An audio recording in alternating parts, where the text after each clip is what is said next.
Welcome back to Newsbeat. Two Domino's Pizza employees are out of a job after posting a video on YouTube. The video shows one of the employees sticking cheese into his nose and waving meat under his rear end, then putting them together on a sandwich. Tony Burbeck has the fallout from this disgusting video. This is Michael's special Italian sandwich. Yes, it's real. The cheese Michael puts in his nose ends up on a Domino's sandwich. He fakes a sneeze, but breathes all over them. Did y'all see that? He just put a booger on those sandwiches. Then touches it as if burying whatever came out of his nose. To be served to some unlucky customer that's in need of some snot. All caught on video by the narrator and co-worker Christy at this Conover Domino's, then purposely posted on the internet. They joke about booger bread and say if they ever opened their own restaurant, it would be shut down within 24 hours. He just farted on the salami that goes on these sandwiches. And yes, it gets worse. Michael grabs a sponge and pulls his pants down. This is the part we can't show, but he wipes himself, then washes dishes.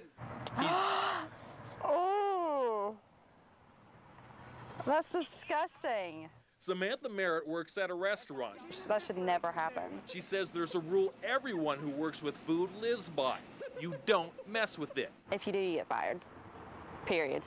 In an email to Domino's, Christy claims it was a prank, that if it was real, she never would have put it on YouTube, and says they never serve the food they messed with. But that's not what she says on the tape. Now it's ready to be shipped to some unlucky customer. She admits being immature and apologizes for hurting the company. There we go. That is just so gross. Well, fortunately, the two employees were fired from the restaurant and both face a felony charge of distributing prohibited food. Twitter seems to be gaining popularity everywhere, from news organizations and celebrities, and now even law enforcement officers. Police in Milwaukee are using the social networking site to keep people in their community informed.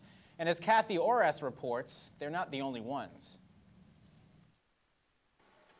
Two men rob a gas station on Brown Deer Road. We show you surveillance video like this on the news. But now you can have it sent right to your cell phone thanks to the Milwaukee Police Department.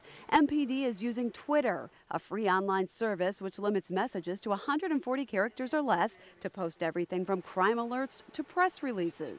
We post good news stories. If there's a good news that an officer does, a good arrest story, or a good news that's been done by the media that we'd like to direct people to watch that story about the Milwaukee Police Department, we post those up on Twitter. I found a link to one of my stories on their site. So far, they haven't posted alerts about ongoing situations like accidents or evacuations, but some other departments have. The FBI uses Twitter to send out alerts about missing children and dangerous fugitives. A spokesperson says they're hoping this extra resource will help solve crimes. But in Texas, a warning from the Attorney General's office, which had to shut down a bogus Twitter page. Someone was impersonating the Austin Police Department.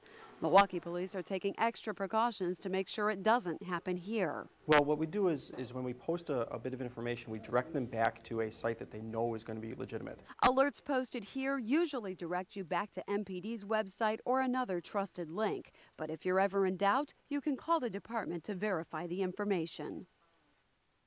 The social networking site started in 2006, and Twitter estimates it has 8 million users. We're joined now by Alexandra Cranford with a look at our weekend forecast, and it looks like we're in for the second weekend in a row of unpleasant weather. It's true. It's so nice during the week. We've got great weather out there right now, but we will face some rain coming up. I'll have the details next on Newsbeat.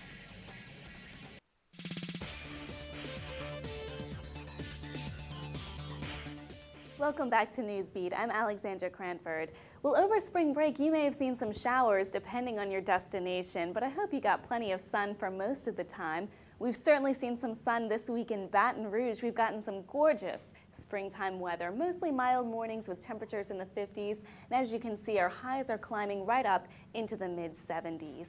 Now there's a front to our west, and it's making its way across the center of the United States right now. It's bringing rain to parts of central Texas, and as it continues to creep eastward, we may be in for some showers before long, possibly tomorrow and over the weekend. But for today, we're still hanging on to that nice springtime weather. In Baton Rouge, our high climbed to about 77 degrees, and we've got sunny skies, humidity at about 75%, and winds coming in from the southeast, shifting to the east later on tonight. We can expect mild temperatures for this evening. Will drop into the 60s and hit a low in the mid-50s. And we may see the very beginnings of that front headed our way.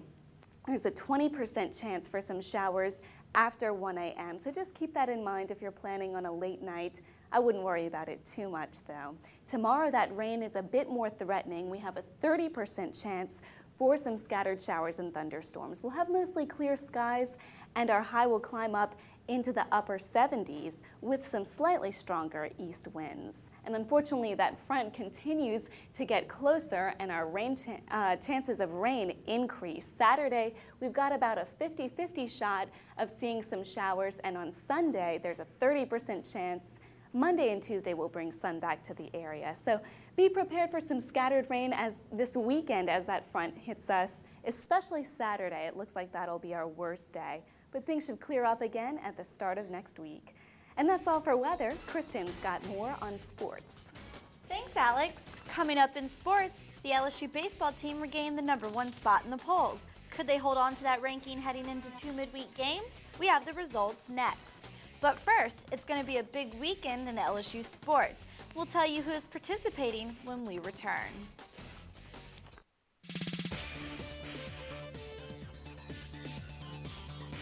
Welcome back to Newsbeat. Over the break, the LSU baseball team took care of business and regained their top spot in the polls. With only a month left in the regular season and their eyes on hosting a regional, the Tigers need to win the games they're expected to, starting with Tuesday night versus in-state opponent, the UNO Privateers. A late push by UNO was not enough as the Tigers were able to hold on for the 8-6 victory. Junior Blake Dean blasted his 3rd homer in 3 games, going 1 for 3 with 3 RBIs. Dean now has 13 RBIs in the last 4 games. Freshman Mikey Mato contributed going 3 for 4, and Daniel Bradshaw got the win for LSU. He's now 2-0 on the season.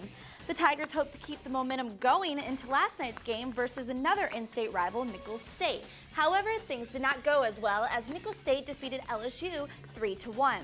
Using 8 pitchers, the Colonials held the Tigers to just 4 hits. Dean was most of the offense for the Tigers as he continues to heat up, going 2 for 4. Freshman Chris Matulis received the loss and is now 4-2 on the season.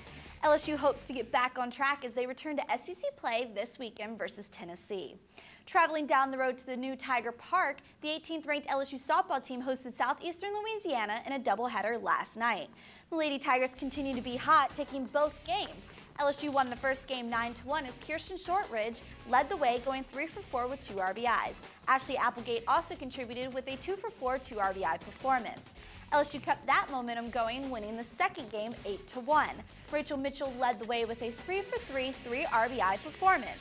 Applegate carried her hot bat into game 2, going 2 for 3 and collecting 2 RBIs. Brittany Mack received the win for the Lady Tigers and is now 11-2 on the season. LSU returns to conference play against Florida this weekend. Both the baseball and softball teams will be part of the Super Tiger Weekend as LSU fans will have many opportunities to cheer on several of their teams. The action kicks off this afternoon with the LSU track and field team at the outdoor combined events. The Racing Tigers will then compete in the LSU Alumni Gold Meet on Saturday. Also on Friday is the first game of a weekend series versus Tennessee for the baseball team. That series will continue on Saturday and finish on Sunday with an afternoon game. The softball team will take on conference rival Florida in a doubleheader on Saturday and conclude on Sunday. After catching a little baseball or softball, fans can watch the men's tennis team take on Arkansas Saturday afternoon. The biggest event of the weekend will be Saturday night at 5 as Tiger Stadium will once again be rocking with the football spring game.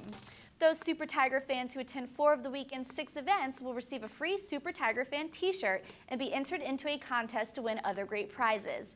Fans who are interested can print out a Super Tiger fan card on www.lsusports.net. Well, that's all for sports. Here's Jordan with entertainment. Thank you, Kristen. Coming up in entertainment, find out who was eliminated from Dancing with the Stars Tuesday night. Plus, discover what NASA named after everyone's favorite talk show host. It's your lucky day. Entertainment is next on Newsbeat.